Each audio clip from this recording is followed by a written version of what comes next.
Hello viewers, my name is Adam. And I'm Aaron. This is Gimme Productions bring you another TV series review. This review, we're doing the series review for Star Trek Discovery.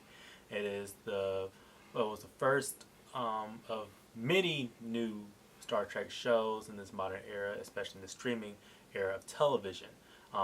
It was released after the third Star Trek film in the Kelvin timeline that J.J. Abrams once started back in 2009, and the last one that was released was Star Trek Beyond. And for the most part, this particular series does follow suit in the aesthetic aspect, in any sense, to the Kelvin timeline of the Star Trek universe. And the way that they are also more geared towards a more action-oriented, plot point. But that doesn't mean that this particular series forgets one of the major concepts of Star Trek, which is the science elements. Yes, so Star Trek Discovery is actually the first Star Trek series, since Enterprise back when that ended off. And people, if anyone knows Star Trek in general, is one of the very oldest science fiction franchises in like media and television, especially history. It's right up there with Star Wars, and of course my personal favorite, the Dune series by Frank Herbert. Star Trek predating Star Wars, of course, since it came back debuted since the 60s. And many iterations of Star Trek came forward. From Star Trek the original series, Star Trek the Next Generation, which is spin off of many other shows like Deep Space Nine, Voyager. And of course, this series has its own spin-offs, in this case, Strange New Worlds, which is attached to its particular timelines as well. Now, this show was created by Bryan Fuller and Alex Kurtzman in a way to update Star Trek television for the more modern era television, which was more big budget, blockbuster oriented. And for the most part, I say it succeeded in the scope in which it was trying to appeal to that larger audience that's not necessarily as attuned to the Star Trek lore and phenomena as its hardcore fans may be. And that in and of itself is exactly where Star Trek Discovery actually finds a lot of its issues.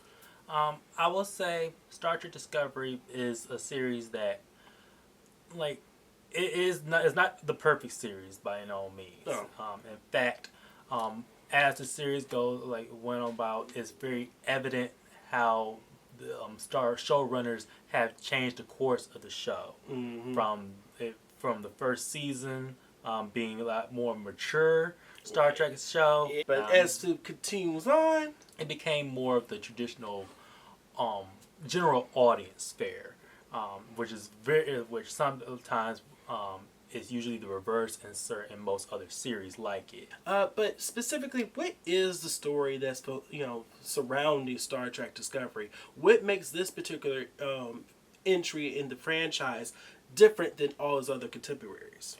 Well, like we said, Star Trek Discovery does put even more of an emphasis on the science fiction elements to the show, as in the case where the show gets its name, like other Star Trek shows, from the name of the ship, the USS Discovery. And in this particular series, the USS Discovery and her crew are scientists first and foremost, individuals whose main focus revolves around the concepts of new scientific exploration and discovery. That's the name. And what the USS Discovery's most unique factor is the way in which it's able to traverse the space. It has a major function of a spore drive that was newly developed technology specifically for this ship. And over the course of the series, we know a lot of mysteries revolving around the technology of what this ship is all about. Now, uniquely enough, Star Trek Discovery began its journey as a prequel series to the original show back in the 60s. That's totally true. In fact, one of his major ties to that original series has to deal with his main character, that in the form of Burnham. Michael Burnham, played by Sonequa Michael Green. Burnham, she is the adopted sister of Spock. Now, that in and of itself was something that was definitely a unique twist, to say the least. And for the most part, I actually did enjoy that Star Trek's Discovery delve into that unique relationship. When they can. Like we said, it began its journey as a prequel series, and that prequel series was spun off of Strange New Worlds. Season 3, that's from the first 2 seasons. Season 3 and to season 5, when the show ends, it actually becomes a sequel series to the whole franchise due to time shenanigans. Yeah. Very story oriented. Like, really, you can't find any particular Star Trek series that doesn't really have to do something with the actual concept of space and time. And that's definitely where the crew of Discovery finds themselves.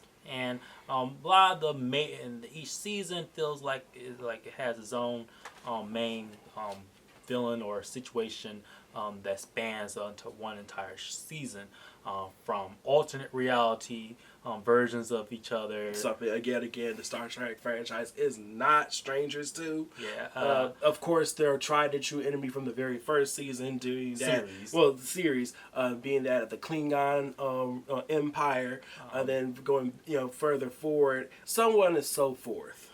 And it's from these different seasons and the jump from a prequel to sequel series, Star Trek Discovery struggles to have some sort of form of consistency in that type of writing, because they're trying to balance out the sincerity and the optimism of what Star Trek is usually all about, especially in a more especially when you jump forward into the later seasons, where the status quo of the whole Starfleet Foundation is really shaken up, and is like a lot of it is dealing with a reconstruction period.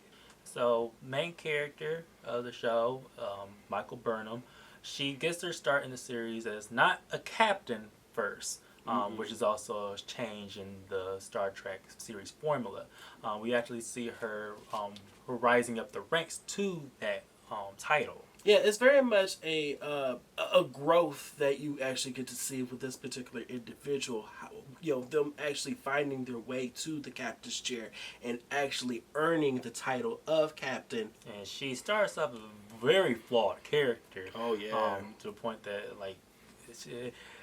her relationship with the crew is very rocky because of certain decisions that did cost a lot of people's lives, and it really halts her progression in her career. It's something that actually it just is a dark cloud that's over her head constantly throughout actually almost all the series in and of itself, even beyond the point where she actually does become the captain of the crew. And one of those other faults that she does have as a character is how she's very willing to save a lot of people. Like, she has that savior's complex that most other Star Trek captains, they tend to be a lot more level-headed or very mission-oriented. But given the fact that we're seeing a person who's new, her experience as a captain, especially later down the line, is not as much as what we saw in a lot of other prior series. Very true. Again, they actually focus more on the science division, Exactly. especially since Burnham actually gets her start in that division herself. Yeah, I believe she was the science officer at that point. Yes, one of the major officers is Stannis, and played by Anthony Rapp. He is also usually he is very unique to the far because of his connection to the ship, especially in earlier seasons. Exactly. Yet again, dealing with a unique concept that this particular ship in this show had introduced. Is very integral from those first couple of seasons, but as we push along, his character it doesn't necessarily focuses too much on that concept, more on the other aspects of what he brings to the table as a science officer. And his personality is Mike comes off almost like autistic in some ways because he's very he's very science forward, and his interactions with the other members of the crew, particularly of his protege Tilly. She has more her bubbly, her very bubbly, optimistic personality with his very stern yet direct approach towards everything else. It really makes for some very interesting, wholesome moments. Yeah, the rebuttals. That's actually something I actually really enjoyed throughout this entire series. Is the rebuttals between all the unique characters that this show brought us, brought towards us. Tilly, for a character who, throughout his birth, grows from very naive to her situation to becoming very much so more assertive. And assertive to the point that she actually becomes much more of a leader in her own right. Oh, yeah. Is also a worthwhile growth. Also with Stannis, company, usually the doctor character in the show is actually his husband, Hugh. Yes. That in and of itself is actually something that was actually really cool to actually see characters of this of these kinds of storylines being able to be introduced into the series, and it's no real issue at all. It's seamless in and of itself. It's all about who they are as individuals and what they bring towards the story. In fact, this is the most diverse cast of Star Trek to date. Yes. Especially a very wide forms of representation. One of my favorite characters is the character of Saru, played by the great Doug Jones. That man can be in anything. I don't care. Find a role for him. You're set. In fact, he can be anything because he's usually usually is almost anything. And for Saru's character, he almost acts more like the second lead to the show, which is something I absolutely love. Don't get it twisted. Again, I like the concept of my human characters being able to interact in a sci-fi world where other creatures coexist, i.e. that's the whole premise behind Star Trek, is the cohesion of different races coming together. But I find it so much more intriguing where we're actually able to have an alien-like character that's not necessarily human at all, or not that close enough to us, that can be center focus in certain aspects. And easily see if they were to actually make a spin-off series, a direct spin-off series with Forum Discovery, he can easily be the lead role. Yes. And speaking of possible spin-offs that is still in development, but as of right time this video is released, has not been brought stream, and that is from the character Philippa Giorgio, played by Michelle Yeoh. Now, her particular character is an individual that's split between two different storylines that are actually at the end of the day melded together thanks to the uniqueness of this particular character's journey, and that is directly tied to not only to Michael Burnham but almost the entirety of Discovery and the Star Trek in general. I would say when she was on screen, with the exception of Saru, was makes up the best of this series. Absolutely, scene stealers. And it'll be interesting whether or not they do continue on with that character's journey in that possible spinoff. But that's till probably for a later time. And of course, we can't but help but also put it in there. My main man, Lionel. Linus. I absolutely love this character. It's just sad that Linus and weirdly enough, many of the characters that populate the bridge are not necessarily developed as almost nearly non-existent, which is another sin that I believe this show actually does commit. Again, Star Trek is very much a character piece of multiple different individuals bringing their unique stories together and on the journey, and this particular show really only focuses on a select few individuals. Particularly in the science division, where and I understand the USS Discovery is first one designed as a science research, but other I would say for Star Trek, The Next Generation was actually acted more like an ensemble piece. Which is at the heart any Star Trek series should honestly be. But production-wise, again, this is actually some of the best that Star Trek has to offer. Quite often did I find myself when watching certain episodes that this was almost movie quality content that we was actually being able to see. Yeah, they wanted to make sure that when they brought Star Trek back, they bring back that blockbuster movie quality to the more smaller screen. But the way in which the spore drive activates, they're always very uniquely done. A lot of the chases and action where it deals with the space, the aerial combat. I'll say every other action sequences that involves the ships and or some gunfights, they're some of the best in Star Trek television has to offer. When it does the hand-to-hand combat, I feel as though that's especially and I'm starting to see something that I feel as though is a Star Trek. They always falters on hand-to-hand combat. It's not their thing. What does make up is the makeup department that does bring out a lot of the alien races, the world's vast variety of different worlds, especially when they fast forward to the new corners of the Star Trek that has yet to be explored. And we also got to talk about their uniforms.